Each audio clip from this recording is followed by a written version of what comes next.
তাসনিম জারার মনোনয়নপত্র কেন গৃহীত হয়নি সে বিষয়ে তাসনিম জারা জানান, আমি ঢাকা ৯ আসনে স্বতন্ত্র প্রার্থী হিসেবে মনোনয়নপত্র জমা দিয়েছিলাম।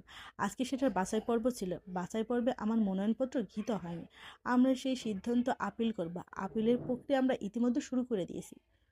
গ্রহণ না করার পেছনে নির্বাচন কমিশনের যে কারণ দেখিয়েছেন, আপনারা জানেন যে স্বতন্ত্র প্রার্থীর ক্ষেত্রে ১% ভোটারের স্বাক্ষর দিতে হয়।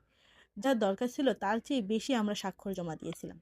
সেখান থেকে তারা ১০ জনের তথ্য ভেরিফাই করতে গিয়েছিল। ১০ জনের সত্যতা তারা খুঁজে পেয়েছেন, কিন্তু এই ১০ জনের মধ্যে ২ জনের ক্ষেত্রে তারা দেখেছেন তারা ঢাকা ৯ এর ভোটার নন, এবং ওই ২ জনের জানার কোনো উপায় ছিল না যে তারা ঢাকা ৯ এর ভোটার নয়। তারা জানতেন যে তারা ঢাকা ৯ এর ভোটার। একজনের পকেটে যে এনআইডি কার্ডটি ছিল, সেই এনআইডি কার্ডের ঠিকানা অনুযায়ী তিনি ঢাকা ৯ এর ভোটার। আরেকজনের বাসা খিলগাঁওয়ে।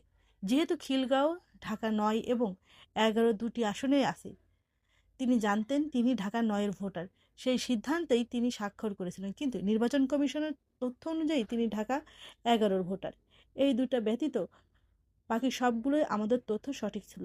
আমরা আপিল করবে এবং আমরা যে লড়াইয়ে নেমেছি, সত্যতা এবং জবাবদিহিতার রাজনীতি, সেই লড়াই আমরা চালিয়ে যাব।